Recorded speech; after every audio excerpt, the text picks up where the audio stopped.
I'm replacing the dash light here on the back of the heater control, 2000 Toyota Sienna. So to access this, we need to remove the instrument bezel here, instrument cluster bezel, the center bezel here, and the knee bolster down here, this portion right here below the steering wheel, in order to access that port.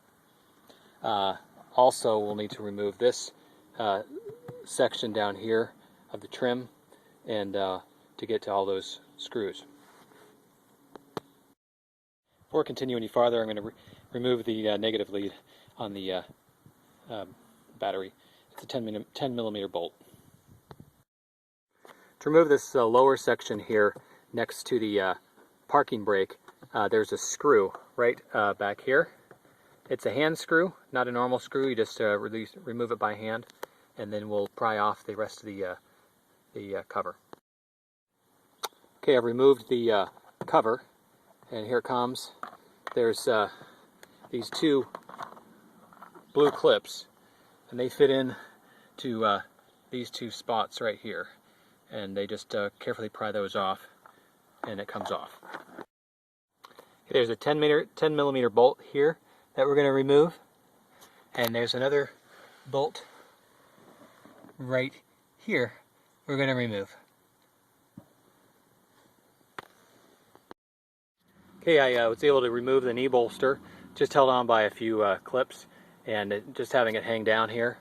It's held on by the cable here holding the for the hood, and also a electrical cable connection here for the tire pressure monitoring system reset.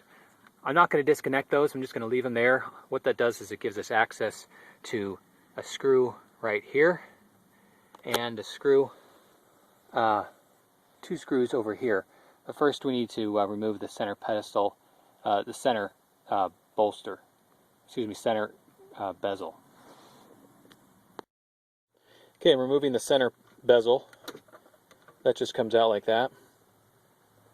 What that does is gives us access to two screws underneath. There's a screw right here. It's a vertical screw.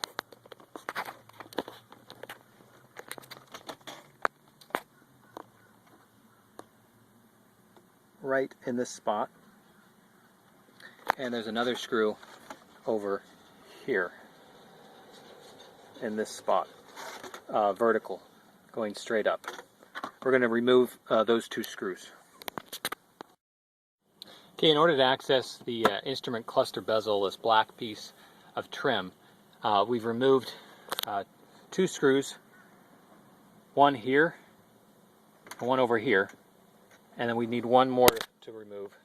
That's over here on the left hand side, and that's right here on the left hand side. We're going to remove that, and then after we remove there's various connectors back here. Two connectors behind the bezel for these two pieces, two connectors behind these two. Then over here on the right side of the steering wheel, there's a light back here that's connected that we need to remove. There's a light for the clock right here that we'll be removing, and then two instrument connections right here that we'll be removing as well. Once we remove those, we can, as we lift off the bezel, there's a few clips up here on the top that you can just maneuver with your fingers and just kind of pop them up very close, carefully and slowly, and you'll be able to remove it.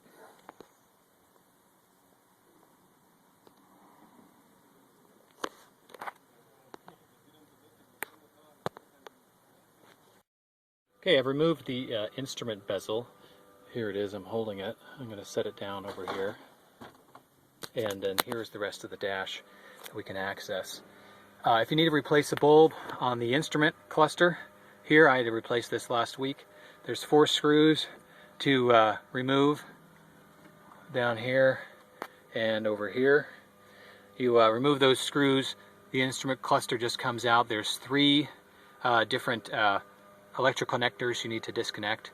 They just pop, snap, disconnect, and you can pull it out and remove the bulbs on the back side. we're taking off, we need to remove, access this part right here. What we need to do is remove these two screws, one here and one here. And what we can do is then pull this out a little bit, and there's the electrical connector right here is what we need to access. And I may even be able just to turn it 90 degrees and access it without removing the screws.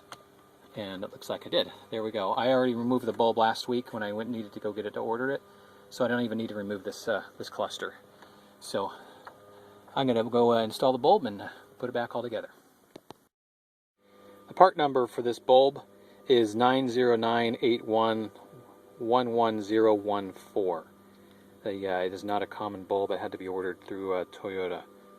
And also, there's a this green covering that goes on the bulb. I pulled it off of the old one and it needs to go back on the new one.